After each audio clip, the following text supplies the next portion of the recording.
دعا کریں اللہ ہمیں اپنے رستے میں شہادت کی موت دے۔ صحابہ کہتے ہیں نبی پاک نے دعا فرمائی، پھر ہم نے حضور کی دعا کو قبول ہوتے بھی دیکھا، ہم نے اپنی آنکھوں سے مصطفیٰ کی دعا کو قبول ہوتے دیکھا، ہم نے جناب خزیمہ کو احد کے میدان میں شہید ہوتے دیکھا، اور میرے رسول پاک صلی اللہ علیہ وسلم کے صحابہ ان کی طرف دیکھتے تو رشک کرتے، فخر کرتے، کہتے دیکھو یہ وہ غلام ہے جو حضور سے دعا لے کر کے دنیا سے گیا۔ آج جو لوگوں کا مرنے کو دل نہیں کرتا، آج بڑی بڑی بلڈنگیں بناتے ہیں، بڑی بڑی عمارتیں کھڑی کرتے ہیں، بڑی بڑی جائیدادیں بناتے ہیں، ہر بینک میں اکاؤنٹ کھلواتے ہیں، سرمایہ پیسہ دنیا داری بناتے ہیں، تعلقات بناتے ہیں، سیاسی سماجی رشتے دنیا داری کے جھوٹ کے ناطے۔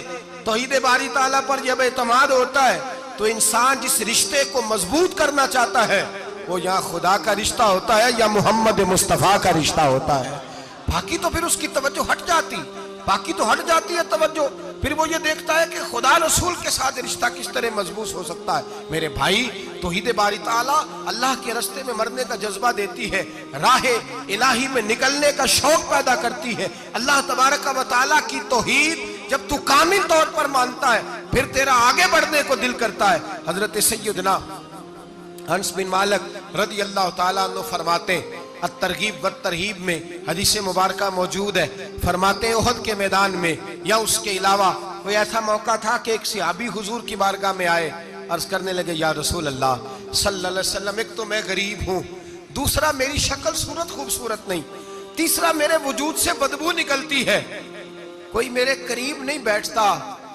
اگر میں اللہ کے رستے میں جہاد کروں، اپنی راہ خدا میں جان دے دوں تو بتائیے میرا رب مجھے کیا عطا کرے گا؟ تو نبی پاک نے فرمایا اگر تو شہید ہو گیا تو سارے دروازے کھل جائیں گے جنت کے، سیدھا جنت میں جائے گا۔ یقین کامل دیکھیے، احد کے میدان میں تلوار پکڑی، جہاد کیا، شہید ہو گئے، صحابہ کہتے ہیں نبی پاک اس کے سرانے آ کے کھڑے ہوئے، اور کیا خوبصورت جملے ارشاد فرمائے اللہ تبارک و تعالیٰ نے اس کی بدصورتی کو خوبصورتی میں بدل دیا ہے، اللہ نے اس کے وجود سے آنے والی بدبو کو خوشبو سے بدل دیا، اور نبی پاک علیہ السلام فرمانے لگے جنت کی حور دروازہ کھول کے اسے کہہ رہی ہے آ جا جلدی جلدی، اللہ نے تیرا نکاح میرے ساتھ فرما دیا ہے، جلدی آ جا، میں تیرے استقبال کو کھڑی۔ بھائیو جب انسان، اور پھر یہ جو لوگوں کا روز اعتماد ٹوٹتا ہے نا، روز لوگ کہتے ہیں فلاں سیاستدان نے فلاں وعدہ کیا تھا پورا نہیں کیا، فلاں صاحب نے یوں کہا تھا پورا نہیں کیا، فلاں آدمی نے اس طرح کہا تھا۔ جب توحید باری تعالیٰ پر اعتماد ہوتا ہے تو پھر بندوں کی طرف توجہ رہتی نہیں، پھر توجہ سیدھی اللہ کی جانب ہو جاتی، پھر خیال سیدھا رب کریم کی جانب جاتا ہے، پھر ادھر ادھر بندہ دیکھتا ہی نہیں، خیال ہی نہیں جاتا اس کا بندوں کی جانب سے، تو بالکل مزاج ہٹ جاتا ہے، سیدھی توجہ اس کی اللہ تبارک و تعالیٰ کی جانب، وہ بھروسہ فقط اپنے اللہ کی ذات پہ کرتا ہے۔ میرے نبی پاک علیہ السلام نے فرمایا اگر تو رب پہ بھروسہ کرے گا نا تو جس طرح پرندے صبح بھوکے نکلتے ہیں گھونسلوں سے، نہ انہیں پتہ ہوتا ہے کس دفتر میں جا کے بیٹھنا ہے، نہ یہ خبر ہوتی ہے کہ مزدوری کہاں کرنی، نہ یہ انہیں پتہ ہوتا ہے کہ میرا رزق کہاں ہے، وہ نکل آتے ہیں اللہ کے بھروسے پہ، نکلنا تیری ذمہ داری ہے، نکلنا، وہ نکل آتے ہیں اللہ کے بھروسے پہ۔ فرمایا جب نکل آتے ہیں شام کو واپس لوٹتے ہیں تو اللہ انہیں پیٹ بھر کے روزی عطا کرتا ہے۔ بھروسہ ذات خدا پہ، بھروسہ اللہ کی ذات پہ، رب کریم کی ذات پہ۔ بندوں پہ لوگ بھروسہ کرتے ہیں، دنیا داروں پہ، سیاستدانوں پہ، وڈیروں پہ، پھر بھروسے ٹوٹتے ہیں۔ بھروسہ اللہ کی ذات پر، اور جب اللہ کی ذات پہ تیرا بھروسہ ہوتا ہے نا تو میرے بھائی ان تنہائیوں میں جن تنہائیوں میں کوئی کام نہیں آتا، ان مجبوریوں میں جن مجبوریوں میں لوگ دامن چھڑا کے نکل جاتے ہیں، جب تیرا بھروسہ اللہ کی ذات پہ ہوتا ہے تو ان بیماریوں میں جن میں میڈیکل رپورٹیں جواب دے جاتی، ڈاکٹر ہتھیار پھینک جاتے ہیں، ان تنہائیوں میں، پریشانیوں اور آزمائشوں میں جو ذات پھر آگے بڑھ کے تیرا دامن تھامتی ہے وہ ذات خداوندی ہی ہوتی ہے۔ پھر اللہ تبارک و تعالیٰ تیری مدد فرماتا ہے، پھر وہ اس کا کرم تجھے تھام لیتا ہے۔ جب تو بھروسہ، حضرت ابراہیم کے لیے آگ جلائی گئی، 80 100 کسی نے کہا 80,000 فٹ اونچی آگ، دائیں بائیں آگ ہی آگ، اتنی بڑی آگ کے سمیٹی نہ جائے، پرندہ گزرے تو گر جائے۔ حضرت ابراہیم کو آگ میں ڈالا جانے لگا، کوئی ساتھی نہیں، کوئی پیارا نہیں، کوئی دوست نہیں، کوئی بھائی نہیں، کوئی امتی نہیں، کچھ بھی نہیں، اکیلے منجنیق بنائی گئی، اس منجنیق میں رکھ کے پھینکا جائے گا۔ حضرت ابراہیم کو رکھا گیا، جب منجنیق میں رکھ دیا تو حضرت جبریل حاضر ہوئے، کہنے لگے ابراہیم کوئی ضرورت ہو تو میں حاضر ہوں، ایک پر ماروں گا، آگ ساری ان کی طرف کر دوں گا۔ اب فرمانے لگے حاجت تو ہے پر تیرے ساتھ میری کوئی حاجت نہیں،